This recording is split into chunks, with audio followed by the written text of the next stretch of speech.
Edwards hits into a game-ending double play, and the New York Yankees close the victory book with a 5-2 win over the Brooklyn Dodgers. It's their first World Series title since 1943, and their 11th crown in 15 World Series appearances. The victory was no one-man success, but a triumph of team skill and determination. Now Yankee Stadium empty, and the doors close on the 1947 baseball season. 2 outs, 2 men on base. The count 2-2 on batter Gil Hodges. Page settles down, fires a fast one to Hodges, who fans the air all the way around to end the inning, the game, and the series. Fireman Joe Page has clinched a 10-6 Yankee victory for winning pitcher Vic Rassi. And the New York Yankees are the 1949 baseball champions of the world, victorious over the Dodgers 4-1. Tonight the Yanks celebrate the 12th championship they've won in 16 World Series. In spite of all the setbacks that plagued them, they never lost their fighting heart and unbreakable spirit, and it paid off today.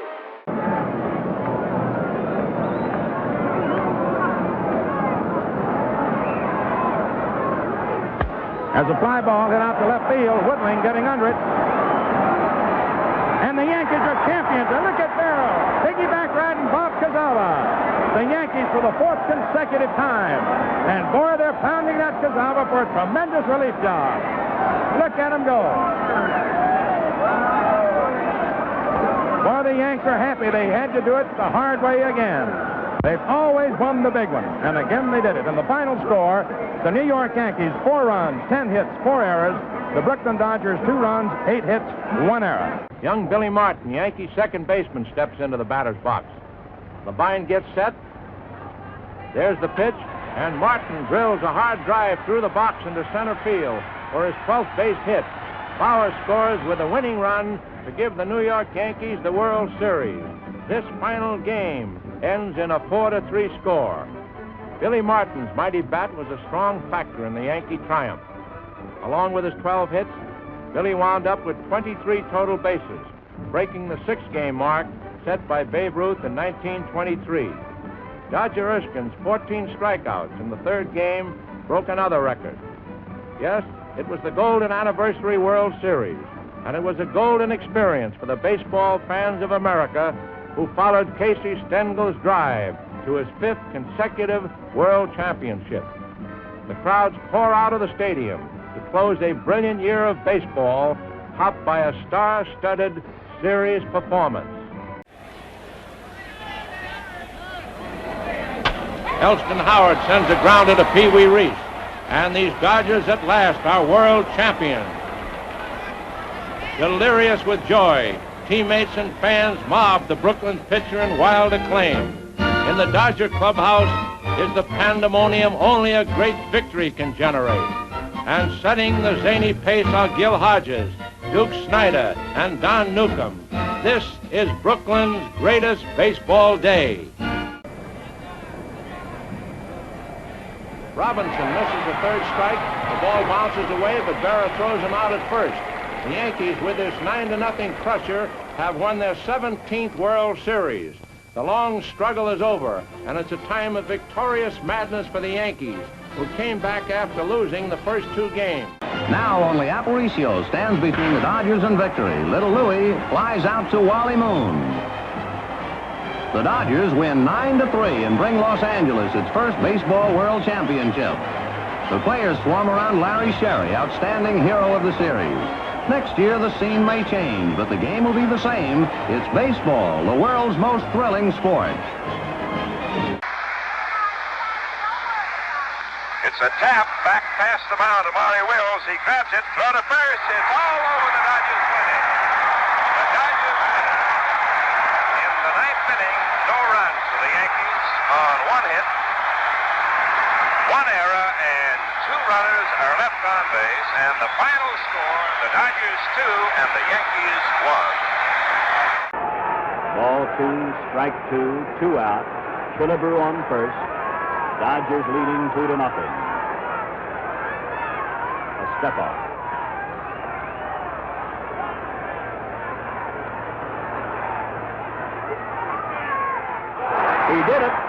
Sandy Koufax gets his 10th strikeout, his second consecutive shutout of the Twins, on Monday on a 4-hitter, today on a 3-hitter.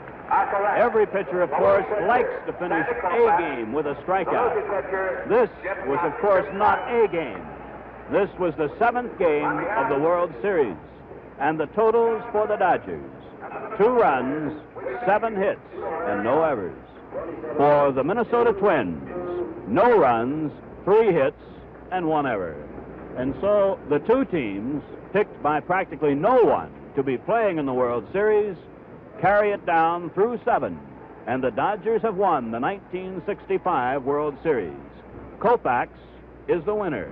In this series, he has won 2 and lost 1.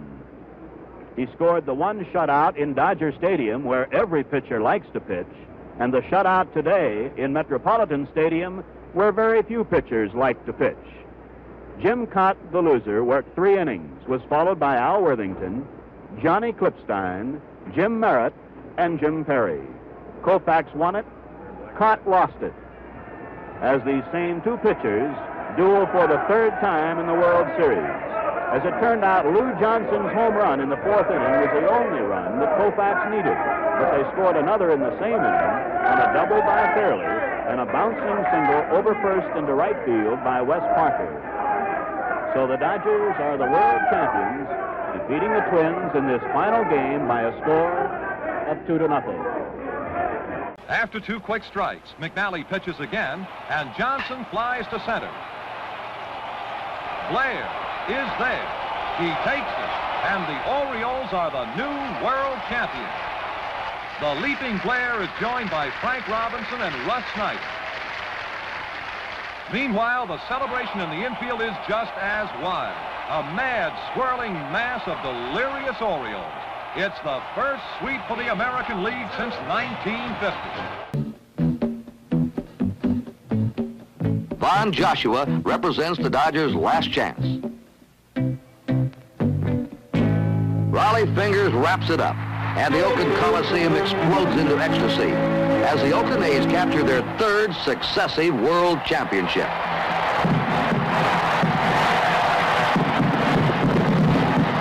Dusty Baker at second base. Nick Davalillo at first base. 1 out is all they need. Any fly ball, anything. That's all they need. That's do it. That's going to do it. Torres gets it. The Yankees win their 21st World Series. They've traced them season long for you. The ups and downs, emotional and on the playing field. The way they came from behind to beat the Red Sox and the Birds. The way they came from behind to beat the Royals. And now this, the ultimate fulfillment for a controversial, deeply complex and sensitive man named Reggie Jackson, who burst forth with 3 home runs and became the most valuable player in the World Series. As you look at a relieved Billy Norton, knowing he's back next year, and Reggie will be back, and you're looking at Bill White down there in the clubhouse ready to take over as Commissioner Bowie Kuhn congratulates the winning manager.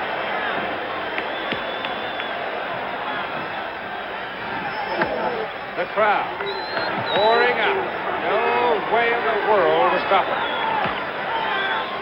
As the clock showed 10:43 p.m. October 18, 1977, the New York Yankees defeat the Los Angeles Dodgers 8-4. We're down 2 balls, 2 strikes, 2 outs. Gossage against save. The whole season may be wrapped up in this pitch. Popped up. Munson, this could be it. He's got room. He's waiting. The Yankee bench on the field. Yankees are the champions. Ron Save pops out. There's the Dodger bench. For the world champion New York Yankees, 7 runs eliminated. And the Yankees head for the clubhouse. The champions. Well, that's a sign of jubilation, and the Yankees are very, very happy. Dodger fans are streaming on the field, looking for souvenirs, trying to steal a player's hat. Reggie Jackson going through the crowd. Many times in that situation, you wonder about your personal safety.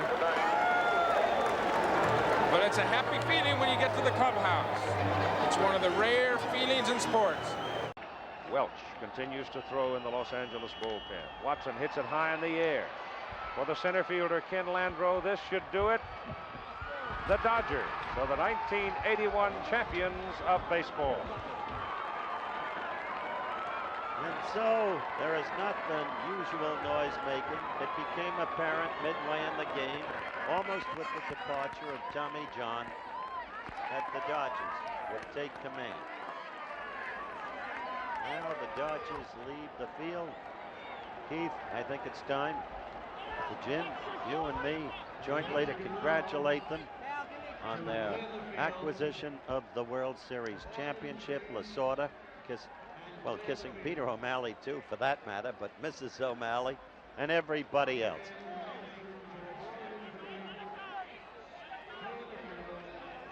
For the first time in history, we have a three-way tie for the MVP. Guerrero, Say, and Steve Yeager. And under any circumstances, all three were worthy contenders. Each contributed in his own way.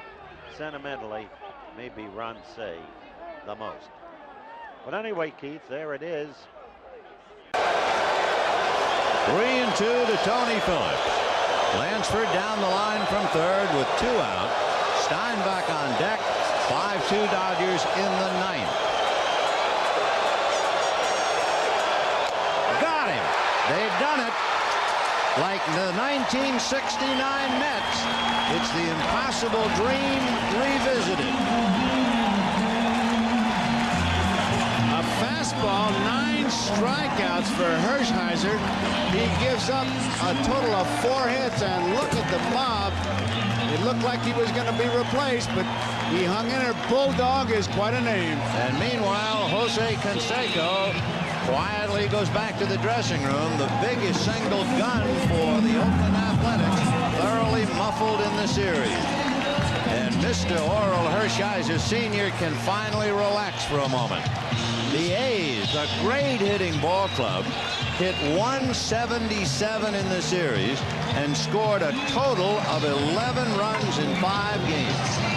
Never would have believed it unless you saw it. You'd have to attribute it to pretty good pitching. Very good pitching.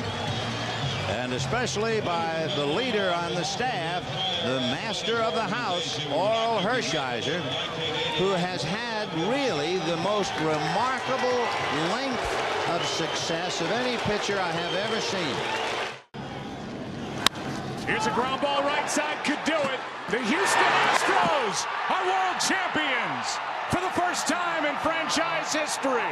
You saw Jim Crane, their owner, who took control in 2011, the move to the American League in 2013, and building to this moment, world champions 2017. Boston organization has been well run for a long time now. From the top on down, here comes a 1-2 pitch. Red Sox win the World Series. 5-1 the final tonight. And the best team in baseball wins it all in 2018.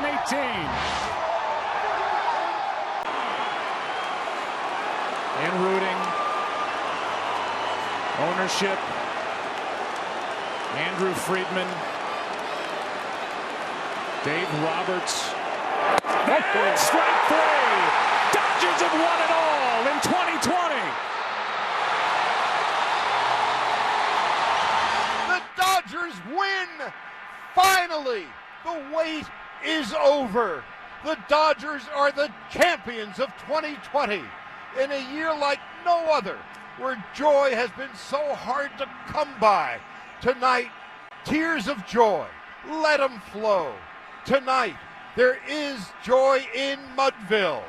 The curse of 88 is 88 and out the gate, and the Dodgers are celebrating out in the middle of the field between home plate and the pitcher's mound. The Dodgers, for the first time since 1988, 32 seasons are the champions of baseball. The Dodgers a strike away from a championship, from a proper celebration. Start the party, Los Angeles! Your Dodgers have won the World Series!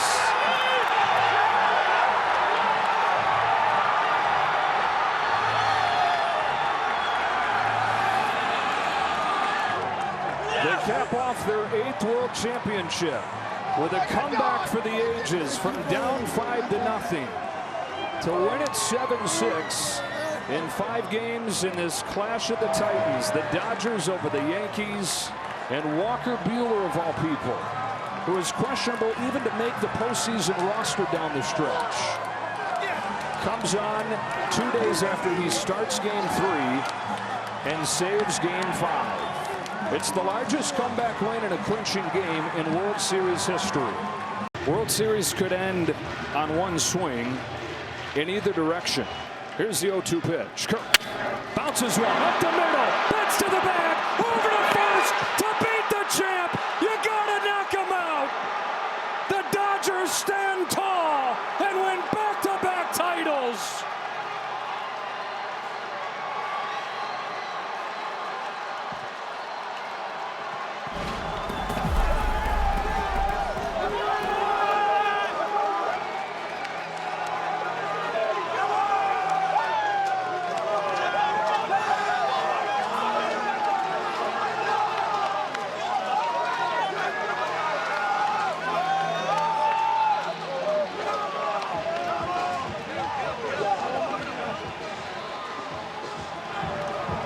Kershaw's major league career ends as he watches his team win a Game 7 epic. It didn't look like they had any shot in this one until the very end, when an unsung hero, a most unlikely hero, Miguel Rojas, tied the game with a home run. With all the focus on the man that was on deck, Shohei Ohtani, it was Rojas who delivered the shock. And then it was Will Smith who delivered the game-winning home run in the top of the 11th inning. And Yoshinobu Yamamoto, legendary stuff, wins 3 games in this World Series. A complete game in Game 2. His team faces elimination in Game 6. And then, like Randy Johnson, like Grover Cleveland Alexander, like some of the all-time greats, Yoshinobu Yamamoto finishes off Game 7. Unbelievable. That's just the only word I can say. Unbelievable. 5-4 in Game 7.